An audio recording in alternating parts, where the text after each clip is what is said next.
Hi, Peter Vaughan here again, and welcome back to episode 3 in this mini-series.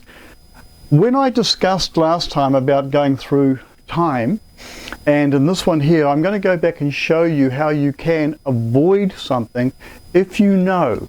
You don't know what you don't know, but if you learn about it, you can then see something and do something about it before it happens. This story here is a true life story, and it's about me. I used to fly into a city of my country once a month where I would have medical people, business people, health people, even police were interested in this training. And the police on an unofficial level, so it's purely an interest that one particular officer, a senior officer, was very interested in. So I would fly down to the city on a Friday, and then I'd train Friday evening with this material. I'd train all day Saturday, and then I would train half of Sunday, and after lunch we'd break away and I'd enjoy the rest of the day and just winding up with some friends and fly back out to home on Monday. And this routine was going on for months. Then there was a particular occasion where they wanted me to do a particular event in Christchurch. This is in New Zealand. And there was a big festival going on, and they wanted me to be there to do some speaking and do some fun stuff for people there, and also to do an evening course. So I said, yeah, I'll do that. So what I did was I bought 2 air tickets. I bought air ticket number 1 here, and I bought air ticket number 2 here, because I said to my wife, look, I can fill in the days in the middle from my training from the next weekend, so I'll just stay down there and fly in and fly out, no problem. This is kind of the thing that I do. I bought those tickets, and these are the original tickets that I bought, which I've laminated.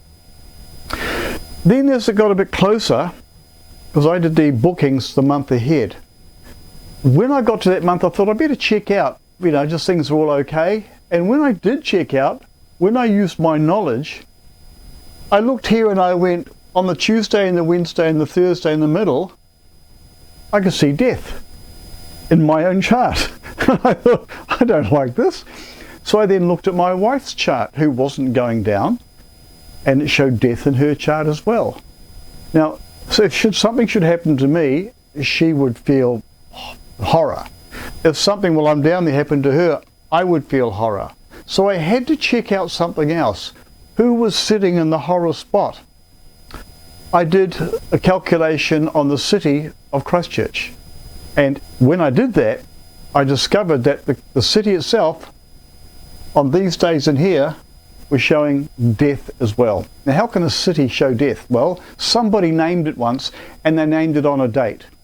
And even if you look at a business transaction in New Zealand, should you start a business and you sign up, here's the business name and here's the registration date, that business has just as much legal right to being a real person as does a human. And the directors are the parents.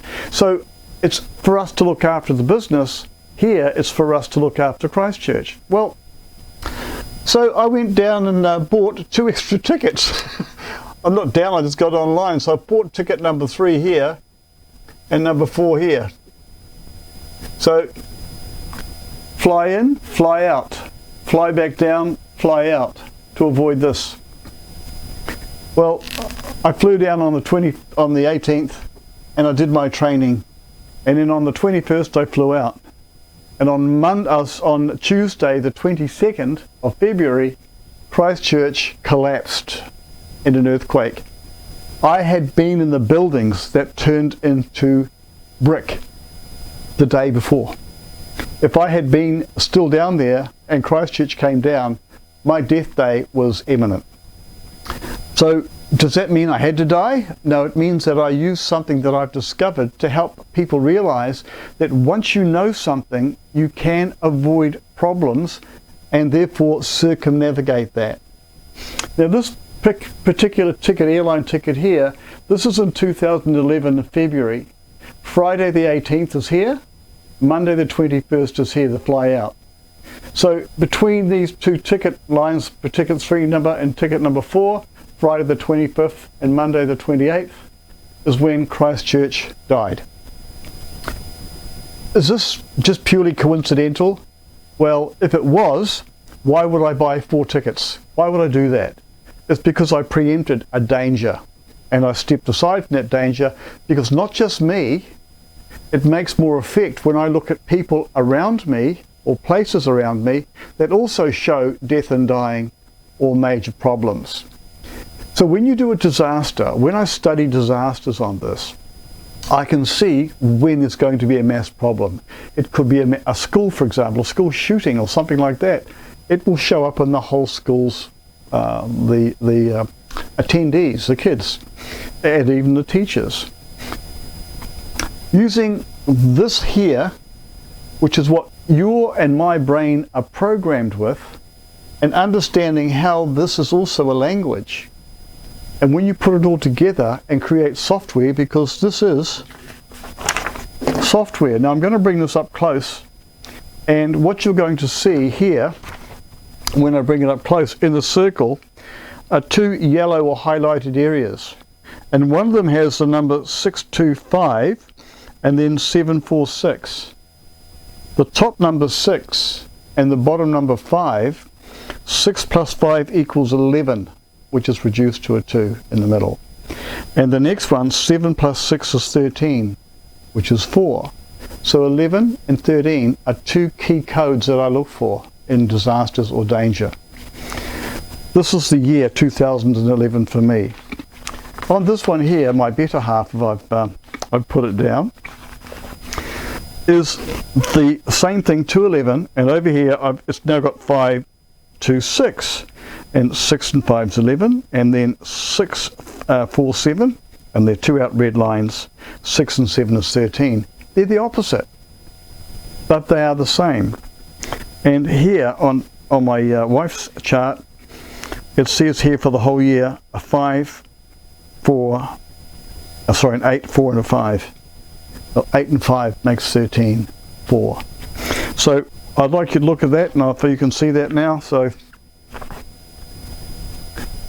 here we have the year, and down there in red, is it red? In the top one it's dark blue. So dark blue here and dark blue there with the light colour in the middle. You can see the 8s and the 5s making that 13, 4, or 4 in the middle. And down here you can see the numbers 6 and 5 is 11, and what's the other one? 5 over 6 and 6 over 7, just above my finger, right there. And that the middle part's what I looked at, 11s and 13. So that's her chart. And you'll see my one, it's 6 over 5 and 7 over 6 inside there as well. And that's what I was looking for. So when I saw that and the same thing happened on Christchurch, I was able to buy the extra tickets, which I got a refund for in the end. So I gave the tickets back to the airline because they needed people, because people were trying to get in and out in frantic mode thereafter. So, can you use this particular product to do something to save your future? Yes, it can, because even though I left this on the last video here, you have a mind, you have a name, you have a date of birth, and you've got a body. And what is your use by date?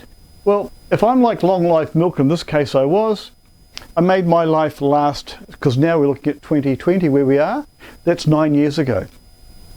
And going through time. And I mentioned in the last clip that 2020 was double death. So 2021 is about learning. There is decay still there. We've got to get rid of the decay to get the regrowth coming through. So what I'd like to ask you is this question. Do you know what you're meant to be doing in life? If you know what you're meant to be doing and when you're meant to be doing it, you have an advantage over other people. Lettrology is a totally new science. This is nowhere else on the planet. I'm probably the only person at the level I'm at anyway, and I do teach people around me, hence my courses, which you're entitled to get into. These courses teach people to understand that the future can be mapped, because you use the same formula to go back into the past, look at the mapping and say this did happen anywhere in your past, right back to when you were born. So therefore we've discovered a code, or a coding that allows us to move backwards and forwards in time, and therefore make the right decisions. 2021 does not have to be as bad as 2020, but it can be if we go in blind. Please don't do that. Too many people are already suffering, and lies and deceit are fighting. Actually, they're all over here, and you've got the honesty and truth over here. Find out what's on the other side, learn, and therefore you can go ahead in safety. So we'll see what we can do with the next video clip, so hang on, because this is exciting stuff, and thanks for watching. So we're going to be doing clip number 4 in a minute, and we'll see how we go with that one. Take care. Peter Vaughan, signing up for this one.